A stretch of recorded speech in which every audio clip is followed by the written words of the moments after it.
Hello. Very good morning to all of you. Good morning, guys. Good morning, everyone. I welcome to all of you on my YouTube channel, which is English by Gauri ma'am. So मैं आप लोगों के साथ जुड़ चुकी हूँ आपकी अपनी इंग्लिश एजुकेटर गौरी भट्ट. तो आप लोगों का स्वागत किया जाता है एक बहुत ही प्यारे से सेशन में जिसका नाम है एरर डिटेक्शन सीरीज. तो यहाँ पे आपको बहुत सारे फॉल्ट ढूंढने हैं क्वेश्चन के अंदर, बहुत सारे एरर फाइंड आउट करने हैं, बहुत सारा ग्रामर सीखना है, बहुत सारे रूल्स सीखने हैं. हर एक चीज सिखाई जाएगी. लेकिन लेकिन लेकिन ये एक प्रैक्टिस बैच है. अब एक क्वेश्चन आया दिमाग में, मैम प्रैक्टिस बैच है बट हमारे तो रूल ही क्लियर नहीं है, हमारा तो कॉन्सेप्ट ही क्लियर नहीं है, मैम पढ़ेंगे कैसे मैम. अरे मैम मैम मैम के बच्चों, मैम के दोस्तों, मैम के दोस्तों, ध्यान से सुनो मेरी बात को. आप लोगों में से जितने भी स्टूडेंट ऐसे हैं जिनका ग्रामर कॉन्सेप्ट नहीं क्लियर है, या यूं कह लो कि जिनका बेस मजबूत नहीं है, जिनको कॉन्सेप्ट क्लियर नहीं है, वो सभी लोग जुड़ सकते हैं मेरे साथ सुबह 11 बजे इसी चैनल पर ग्रामर सीरीज में. वो ग्रामर सीरीज आप लोगों को हम पढ़ा रहे हैं बिल्कुल बेसिक टू एडवांस, बिल्कुल जीरो से मैं उसमें आपको पढ़ा रही हूँ. एक एक ग्रामर का कॉन्सेप्ट क्लियर कर रहे हैं टॉपिक वाइज. तो सुबह 11 बजे की वो सीरीज है. अगर आप में से कोई भी स्टूडेंट ऐसा है जिसने उस सीरीज को ज्वाइन नहीं किया है तो वो जा करके ज्वाइन कर लेगा. उसकी लिंक जो है मैंने डिस्क्रिप्शन बॉक्स में दे दी है, तो आप वहां से जाकर भी उसको वॉच कर सकते हैं. तो चलिए बिना किसी देरी के सबसे पहले तो यार शेयर कर दो सेशन को, ढेर सारा शेयर कर दो, हर फ्रेंड्स के साथ कर दो, जितने भी दोस्त मित्र हैं उनको दो, उनसे कहो वो आगे शेयर करें, फिर उनसे कहो वो आगे शेयर करें. इसी तरीके से सेशन को अच्छे से सब्सक्राइब करिए. और चलिए बढ़ते हैं आगे. और आप लोगों को क्या क्या काम करना है, पहला पहला और सबसे इंपॉर्टेंट काम, टेलीग्राम ज्वाइन करना है. अब आप कहोगे मैम टेलीग्राम क्यों? भैया जो टॉपिक पढ़ा रहे हैं, जो क्वेश्चंस पढ़ा रहे हैं, वो क्वेश्चंस नहीं चाहिए, उसके आंसर्स नहीं चाहिए, प्रैक्टिस सेशंस क्वेश्चंस नहीं चाहिए, कुछ नहीं चाहिए. ऐसा थोड़ी होता है भाई, चाहिए, फ्री में मिल रहा है, चाहिए हमें. प्रैक्टिस करनी है ना, तो प्रैक्टिस करने के लिए सॉरी, टेलीग्राम चैनल जरूर ज्वाइन कर लीजिएगा. साथ ही साथ फेसबुक ज्वाइन कर लीजिएगा और इंस्टाग्राम ज्वाइन कर लीजिएगा, इंग्लिश बाय गौरी मैम. ठीक है, तो सब इन सभी की लिंक्स मैंने नीचे डिस्क्रिप्शन बॉक्स में दे दी है. अब हम बढ़ते हैं सेशन की ओर. देखो, ये एरर डिटेक्शन का थर्ड सीरीज है. ठीक है, मतलब इसके पहले के 2 सेशन में पढ़ा चुकी हूँ आप लोगों को. आप में से कोई भी स्टूडेंट ऐसा है जो पहली बार जुड़ रहा है सेशन में, वो क्या काम करेगा, पहले के 2 सीरीज भी देखेगा. बहुत अच्छे पैटर्न्स मैंने बताया. हर सीरीज में, हर सेशन में आपको अलग पैटर्न में दे रही हूं एरर का, तो उसको जाकर के जरूर देख लीजिएगा. क्लियर है ना बात, हाँ या ना? चलो दैट्स गुड. इसको देखना जरूरी है ताकि आपके सारे कॉन्सेप्ट क्लियर रहे. और हमने लास्ट टर्न पर आप लोगों को एक होमवर्क दिया था, दिया था, दिया था, दिया था. कोई नहीं कह सकता मैम नहीं दिया था. ठीक है, दिया था होमवर्क. अब इस होमवर्क का आंसर मुझे आप टेलीग्राम पे दोगे, ये मैंने आपको बोला भी था. मुझे काफी आंसर्स भी आए इसके टेलीग्राम पर. अब आइए हम इसको सॉल्व करके बताते हैं कि इसमें क्या एरर था. 1 मिनट का टाइम दे रही हूं मैं आप लोगों को. फिर से इस क्वेश्चन को अच्छे से रीड करिए और बताइए. हाँ, जितने बच्चे नए हैं मैं उनको ये बता दूं कि इसमें जो ये हाईलाइट किया गया पार्ट है, इस पार्ट में कोई भी एरर नहीं है. हाईलाइट किए गए पार्ट में एरर नहीं है, बाकी के पार्ट में एरर है. ढूंढो एरर कहां पे है. चलो 1 मिनट का टाइम है आपके पास.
चलो सॉरी, चलिए आइए देखते हैं सेशन क्या क्वेश्चन क्या कह रहा है आप लोगों का।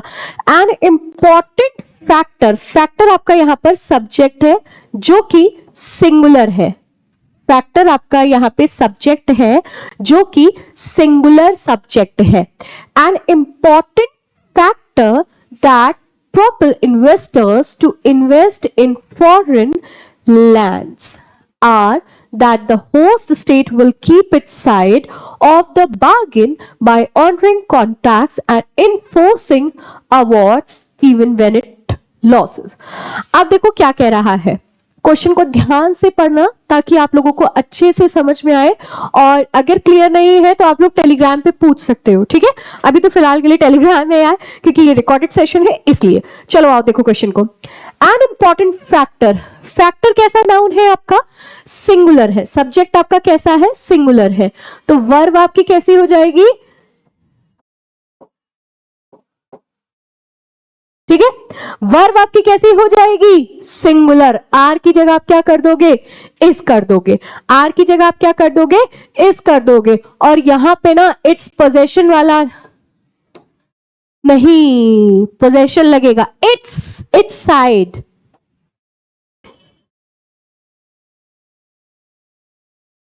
समझ में आ गई बात, हाँ या ना। ये जो इट्स है ना, ये एपिस्ट्रॉफी एस है पोजेशन के लिए, और हमें पोजेसिव प्रोनाउन चाहिए। आपको याद है ना, मैंने आपको पहले भी कई बार पढ़ाया हुआ है कि हमारे पास पोजेसिव प्रोनाउंस के दो फॉर्म होते हैं, पोजेसिव एग्जेक्टिव प्रोनाउन और पोजेसिव प्रोनाउन। पोजेसिव एग्जेक्टिव होता है और एक पोजेसिव प्रोनाउन होता है। तो हमें यहाँ पे इट्स एपिस्ट्रॉफी वाले एस की जरूरत नहीं है, इट्स की जरूरत है। बात समझ में आ गई। और हमने आर को इस क्यों किया, क्योंकि हमारा जो सब्जेक्ट फैक्टर है वो सिंगुलर है। फैक्टर सिंगुलर है जिसकी वजह से वर्ब भी सिंगुलर फॉर्म में जाएगी। ये तो था आपका होमवर्क का question. Now let's come to the next question. Next question आपका क्या कह रहा है, आइए पढ़ते हैं। As a date the number of कोविड-19 केसेस, मतलब अब तक की डेट में जो नंबर ऑफ कोविड केसेस है आर कंपैरेटिवली लो। वो क्या है, कंपैरेटिवली मतलब कि अगर हम तुलना करें तो वो कम है, लो है। And thus it would be in the best interest with the candidates, ये एक अच्छा मतलब हमें मिल रहा है कि इंटरेस्ट है कि कैंडिडेट्स में, if the examinations are held, अगर as per the scheduled and not cancelled or postponed। ठीक है, अब आप क्वेश्चन को पढ़ो और मुझे बताओ क्या कह रहा है। As a date the number of कोविड-19 केसेस, अभी तक की डेट में जो कोविड-19 के केसेस हैं आर कंपैरेटिवली लो, वो लो है। and it would be in the best interest with the candidates, ये एक अच्छा रिजल्ट निकल के आया कैंडिडेट्स के बीच में। if the examination are held, अगर एग्जामिनेशंस किए जाए, मतलब एग्जामिनेशन वो पेपर वाला एग्जामिनेशन नहीं, लोगों के बीच में सर्वे किया जाए as per the शेड्यूल के मुताबिक, and not cancelled and postponed, अगर वो कैंसिल और पोस्टपोन ना किए जाए तो। चलिए 1 मिनट का टाइम है आप लोगों के पास, क्वेश्चन को रीड करिए और आंसर बताइए, सोचिए।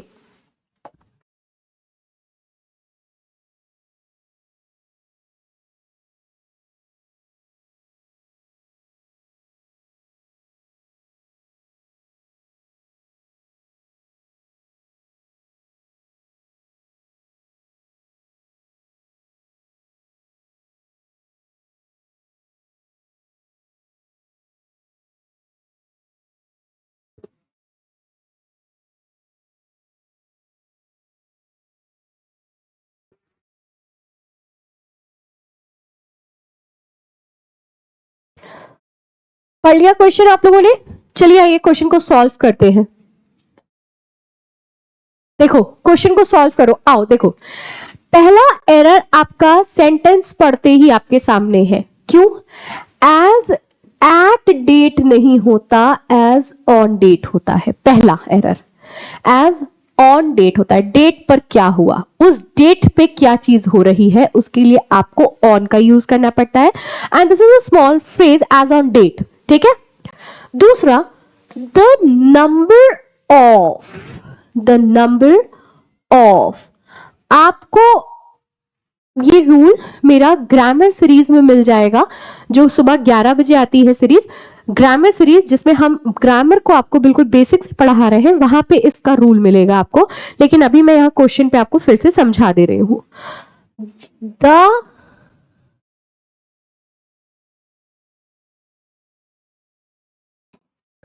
द नंबर ऑफ के साथ आप क्या यूज करते हो? सिंगुलर वर्ब यूज करते हो, ठीक है, ध्यान दीजिएगा इस चीज का। एंड अगर यहां पे द नंबर की जगह अ नंबर ऑफ लिखा होता तो आप कैसी वर्ब यूज करते? प्लूरल वर्ब यूज करते। Part clear? The number of लिखा हुआ है इसलिए हम सिंगुलर वर्ब यूज करेंगे। तो the number of COVID-19 cases is comparatively low and thus it would be in the best interest of the candidate, ना कि with the candidate। कैंडिडेट्स के साथ इंटरेस्ट नहीं हो रहा है, बात को समझो। क्वेश्चन क्या कह रहा है? एज ऑन डेट, आज तक की डेट में the number of COVID-19 cases, जो COVID-19 के केसेस हैं, इज कंपैरेटिवली लो। वो कंपैरेटिवली अगर तुलना की जाए तो लो है। This it would be in the best interest, क्योंकि जो सभी कैंडिडेट्स के बीच में से जो निकला है ना अच्छा इंटरेस्ट, उसकी वजह से। तो ऑफ होगा, विद नहीं होगा। तो देयर आर 3 एरर्स। अब आप ये कहोगे कि मैम एक क्वेश्चन में 3 एरर्स का ऑप्शन कैसे होगा? तो देखो, ऑप्शन जो एग्जामिनर आपको देगा वो कैसे देगा? या तो इसको फर्स्ट कर देगा और ए बी सी ऐसे एरर कर देगा, या तो कर देगा बी सी डी एरर कर देगा, या ऑप्शन ऐसे दे देगा, मान लो बी कर दिया, सी कर दिया और डी वेट,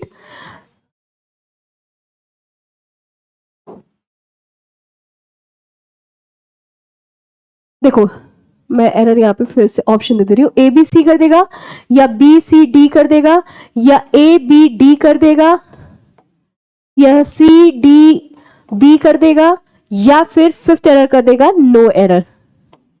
ठीक है, ऐसे ऑप्शन देता है। या फिर ये भी कर सकता है कि इसी क्वेश्चन को 3 बार रिपीट कर दे अलग अलग उस पर और फिर आपसे पूछे। ठीक है, तो देयर आर 3 एरर्स। पहला, एज एट डेट नहीं होता, एज ऑन डेट होता है। दिस ये फ्रेज है एक। दूसरा, द नंबर ऑफ के साथ आप हमेशा सिंगुलर वर्ब यूज करेंगे, जिसकी वजह से हमने इज कर दिया है आर को। उसके बाद हम the best interest of the candidates करेंगे, ना कि विद द कैंडिडेट्स करेंगे। बात क्लियर है? चलो नेक्स्ट क्वेश्चन। अब आओ इंस्ट्रक्शंस ध्यान से पढ़ते हैं। Given below are 5 statements. दिए गए सेंटेंस को 5 स्टेटमेंट में डिवाइड किया गया है, followed by a set of questions. वही एक पहला वाला पैटर्न जो मैंने फर्स्ट वाले वीडियो में आपको पढ़ाया, फर्स्ट सेशन में पढ़ाया है, एरर डिटेक्शन की। ये 3rd सीरीज चल रही है ना। इससे पहले मैंने आपको 2 सेशंस और पढ़ाए हैं। उन दोनों सेशंस में मैंने इस वाले पैटर्न को डिस्कस किया है। तो अगर आप में से कोई भी ऐसा स्टूडेंट है जिसने वो सीरीज, वो वाला सेशन नहीं देखा है, पार्ट 1 और पार्ट 2, तो वो जाकर के जरूर से उसको देख लेगा। ठीक है, चलो आओ क्वेश्चन को देखो, तब समझ में आएगा। एक क्वेश्चन आपकी स्क्रीन पर लिखा हुआ है, जिसमें आप देख सकते हो कि मैंने पार्ट्स को डिवाइड किया, मतलब हाईलाइट किया हुआ है। First part, 3rd part, 5th part, 4th part and 2nd part. इसके मतलब 5 स्टेटमेंट्स दिए हुए हैं और पांचों स्टेटमेंट को 5 पार्ट में डिवाइड किया गया है। अगर आप देखोगे तो फर्स्ट वाला देखो अगर आप, तो पहला ए, दूसरा बी, तीसरा C, 4th D and no error. समझ में आ गई बात? तो इस वाले क्वेश्चन को एग्जामिनर कैसे देगा आपको? एग्जाम में 5 बार ये क्वेश्चन रिपीट करेगा और हर एक स्टेटमेंट में से एरर पूछेगा। ठीक है, ये क्वेश्चन आपको एग्जामिनर 5 से 4 बार आपको एग्जाम में देता है, रिपीट करता है, और हर बार एक नए स्टेटमेंट के में से आपसे आंसर पूछता है। तो क्वेश्चन को रीड करिए और आंसर सोचिए कि क्या आंसर हो सकता है। बहुत ध्यान से क्वेश्चन को रीड करो।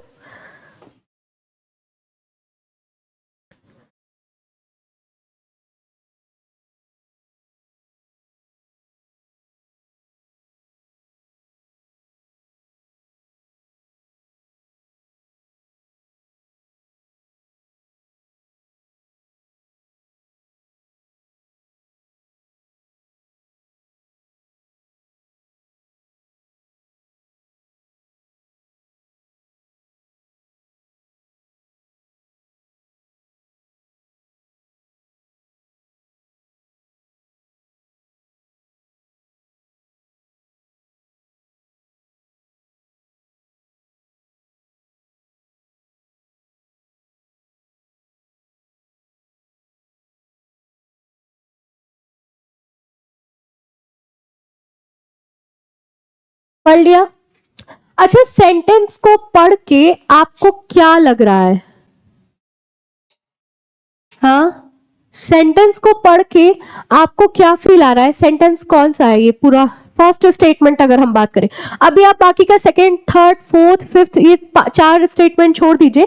अगर मैं सिर्फ आपसे फर्स्ट स्टेटमेंट की बात करूं तो आप मुझे बता सकते हैं कि फर्स्ट स्टेटमेंट पढ़ के आपको क्या लगा?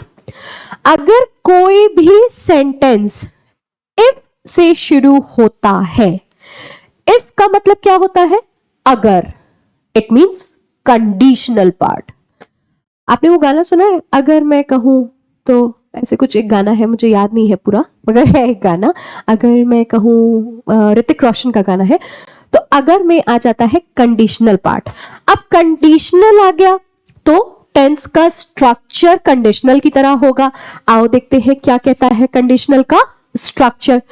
अगर कोई भी सेंटेंस की शुरुआत इफ से होती है तो इफ आएगा। अगर किसी भी टेंस की शुरुआत कंडीशनल से होती है तो हम इफ आ गया या कोई भी कंडीशनल वर्ड आ गया तो इफ आएगा। इफ के बाद आप क्या करोगे? पास्ट इंडेफिनिट फॉर्म आएगी। पास्ट इंडेफिनिट फॉर्म आएगी, ठीक है। पास्ट इंडेफिनिट फॉर्म आएगी, ज्यादा बड़ा हो जाएगा इसलिए हम शॉर्ट में लिख रहे हैं, ठीक है। इफ आएगा, पास्ट इंडेफिनिट फॉर्म आएगी, फिर उसके बाद सब्जेक्ट आएगा, फिर आपका आएगा वुड, फिर आएगी आपकी वर्ब की फर्स्ट फॉर्म और फिर आएगा आपका ऑब्जेक्ट। क्लियर है? ध्यान से स्ट्रक्चर को नोट करो, ध्यान से स्ट्रक्चर को नोट करिए। अगर कभी भी सेंटेंस की शुरुआत कंडीशनल पार्ट से होगी तो सेंटेंस का स्ट्रक्चर कुछ इस तरह से बनेगा। मतलब इफ से शुरू होगा, फिर पास्ट इंडेफिनिट फॉर्म आएगी वर्ब की, फिर सब्जेक्ट आएगा, फिर वुड आएगा, फिर वर्ब की फर्स्ट फॉर्म आएगी, फिर ऑब्जेक्ट आएगा। मतलब वुड आना श्योर है, वर्ब की फर्स्ट फॉर्म आना श्योर है, पास्ट इंडेफिनिट आना श्योर है। अब देखो इसमें क्या है, सेंटेंस की शुरुआत इफ से हुई है, ठीक है। पास्ट इंडेफिनिट वर्ब आ गया आपका यहां पर। द नेक्स्ट प्रेसिडेंट आई आपका सब्जेक्ट हो गया, शुड नहीं होगा, it would be would, would. और उसके बाद आपकी वर्ब की फर्स्ट फॉर्म आ गई और आपका ऑब्जेक्ट आ गया। तो फर्स्ट स्टेटमेंट के पहले और फर्स्ट स्टेटमेंट के सेकंड पार्ट में एरर है, बी पार्ट में एरर है। बात समझ में आ गई ना? ये 5 स्टेटमेंट का पूरा एक क्वेश्चन है। इस क्वेश्चन को एग्जामिनर 5 से 4 बार एग्जाम में रिपीट करता है, सेम क्वेश्चन और विद अलग अलग एग्जाम्पल, अलग अलग आंसर्स के साथ में। पहले स्टेटमेंट के बी पार्ट में एरर है क्योंकि स्टेटमेंट जो पहला स्टेटमेंट है वो कंडीशनल से शुरू हो रहा है। कंडीशनल वर्ड से शुरू होने वाले सेंटेंस का फॉर्म होता है if plus past indefinite plus subject plus would plus verb की फर्स्ट फॉर्म। बात समझ में आई?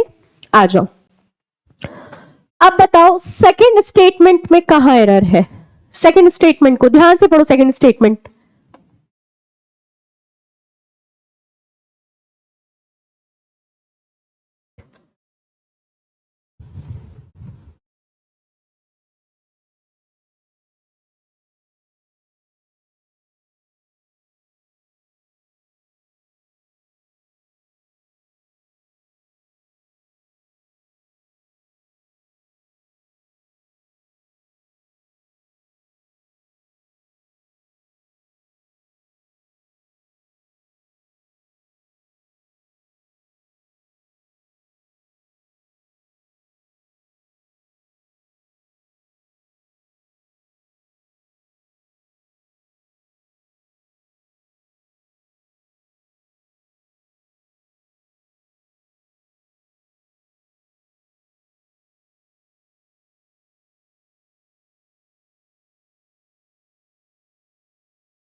पढ़ा आप लोगों ने?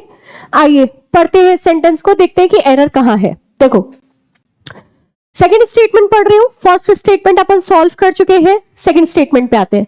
It is quite boring because we do nothing, we do nothing, हम कुछ नहीं कर रहे हैं, but to watch low rated movie in theatre. देखो इट इज क्वाइट बोरिंग, ये बहुत ही बोरिंग सी चीज है कि हम कुछ नहीं कर रहे हैं, हम वेले बैठे हैं और उसके साथ साथ हम क्या कर रहे हैं, थिएटर्स में जाकर के बोरिंग मूवी देख रहे हैं। भाई ये तो मैं कहूंगी आजकल की जो मूवी है ना, है तो हम भी आप ही की जनरेशन के, हम कोई बहुत पुरानी जनरेशन से नहीं आए, लेकिन जो आजकल मूवीज बनती है ना, वो मुझे ऐसा लगता है कि बिना सर पैर की कभी कभी बनती है। जैसे आप लोग, यार आप लोग ना एक मूवी देखो, 12th फेल, आई होप आप लोगों ने देखी भी होगी, बहुत से स्टूडेंट्स ने, लेकिन उस मूवी से हमें ये समझना चाहिए कि गर्लफ्रेंड कैसी रखना है वो नहीं, मतलब कि गर्लफ्रेंड आपको कैसे ट्रीट कर रही है वो नहीं देखना है, हमें ये देखना है कि हमें किस तरह से अटेम्प्ट करना है, कैसे हम कैसे जीत सकते हैं। एक बार नहीं, दो बार नहीं, तीन बार नहीं, हम करेंगे, जब तक सफलता हमें नहीं मिलेगी हम करेंगे। समझ में आ गई बात? हाँ या ना? हम करेंगे। चलो देखो अब यहां पे ना एक रूल आया है, वो रूल क्या है आओ समझते हैं। वर्ब की इंफिनिटिव फॉर्म कौन सी होती है? चलो पहले आओ इधर समझो, वर्ब की इंफिनिटिव फॉर्म कौन सी होती है? अगर मैं आपसे कहूं कि वर्ब की इंफिनिटिव फॉर्म बताओ,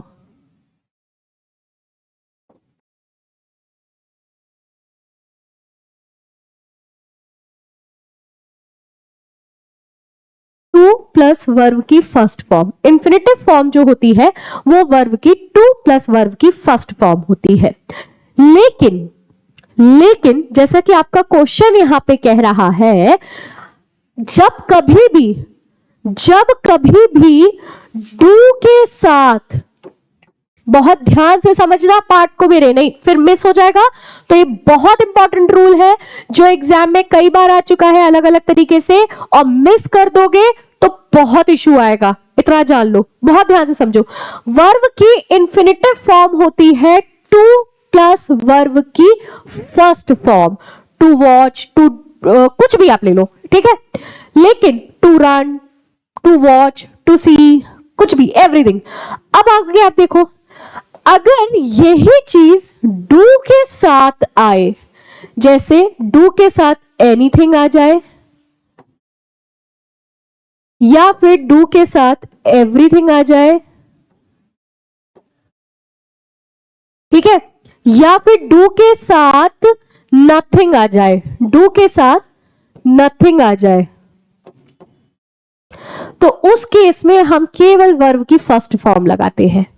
फिर से रूल को ध्यान से सुनो, वर्ब की इंफिनिटिव फॉर्म होती है टू प्लस V1, कहीं से गलत नहीं है, बिल्कुल सही है। टू के साथ हमेशा वर्ब का फर्स्ट फॉर्म लगता है जिसे हम इंफिनिटिव फॉर्म ऑफ वर्ब कहते हैं। लेकिन अगर उसी के संग डू आ जाए और डू के साथ इनमें से कोई भी वर्ड आ जाए, एनीथिंग आ जाए, एवरीथिंग आ जाए या नथिंग आ जाए, तो टू प्लस V1 नहीं लगेगा, फिर V1 लगेगा ओनली। बात समझ में आई?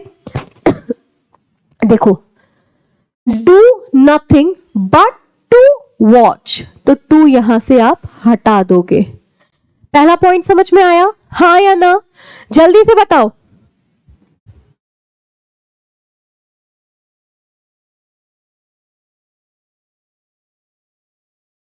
पॉइंट समझ में आया? हाँ या ना? ठीक है, अब आगे देखो, इसी को आगे समझो, ठीक है, ये रूल जो मैं समझा रही हूं उसको समझो, अभी ये इनकम्प्लीट रूल है, ध्यान से सुनना मेरी बात को, ताकि एक एक पॉइंट अच्छे से क्लियर हो सके। अगर हमने आपसे क्या कहा, टू प्लस वर्ब की first form infinitive form of verb कहलाती है, लेकिन अगर यही डू दिया हो और डू के साथ एवरीथिंग दिया हो, डू के साथ एवरीथिंग दिया हो, या फिर नथिंग दिया हो,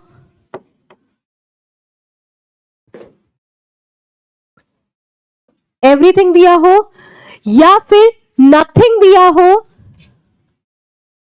हाँ ठीक है, या फिर नथिंग दिया हो, या फिर एनीथिंग दिया हो, ठीक है, प्लस बट या फिर एक्सेप्ट में से कुछ दिया हो, ठीक है, तो वर्ब की फर्स्ट फॉर्म लगती है। रूल क्लियर हुआ? रूल क्लियर हुआ? आपका टू के साथ हमेशा वर्ब का फर्स्ट फॉर्म लगता है। Point clear? लेकिन अगर सेंटेंस में डू दिया हो, डू के साथ एवरीथिंग हो, नथिंग हो, एनीथिंग हो, प्लस इन तीनों में से कोई चीज हो, उसके बाद बट या एक्सेप्ट में से कुछ दिया हो, तो वर्ब की फर्स्ट फॉर्म लगेगी। आ जाओ सेंटेंस में, फटाक से देखो। देखो क्या कह रहा है, it is quite boring because we do के बाद क्या आया, नथिंग आया है, फिर बट आया है, तो वर्ब की फर्स्ट फॉर्म आएगी, टू नहीं आएगा।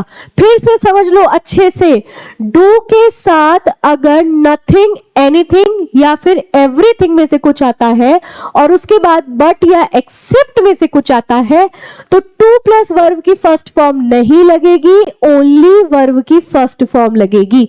वॉच करना मतलब देखना, ये वर्ब है आपका। क्लियर है?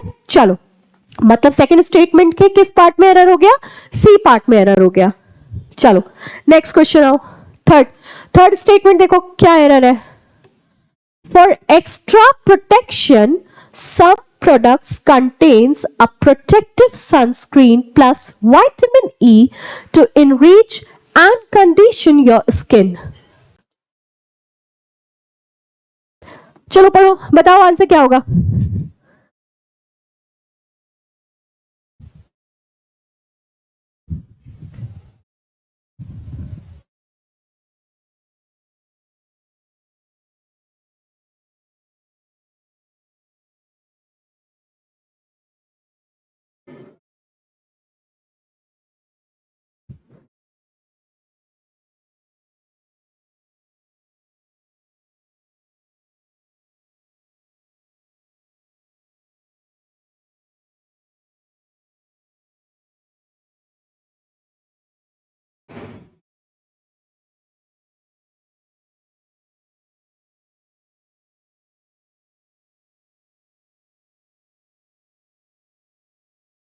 देखो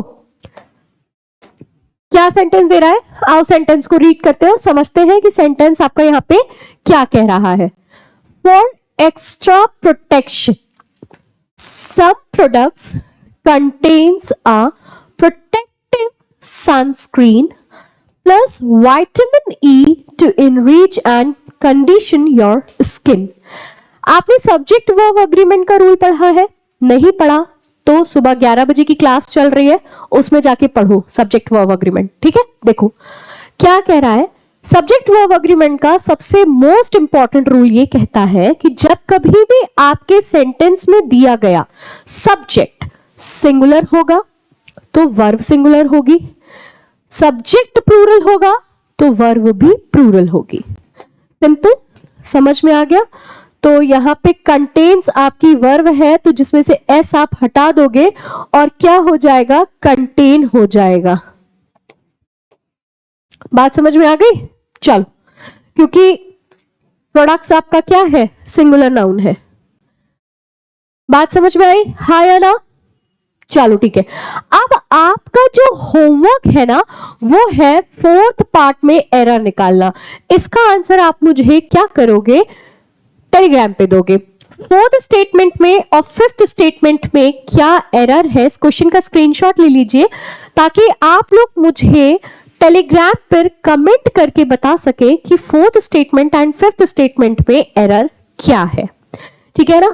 तब तक के लिए चैनल को लाइक, शेयर और सब्सक्राइब जरूर से कर लीजिएगा। आपके प्यार की, आपके सपोर्ट की इस चैनल को बहुत जरूरत है, तो आप लोगों से रिक्वेस्ट है कि please do like, share and subscribe the channel and please share और लाइक विद योर फ्रेंड्स। ठीक है, तो सेशन को हम आपसे मिलते रहेंगे।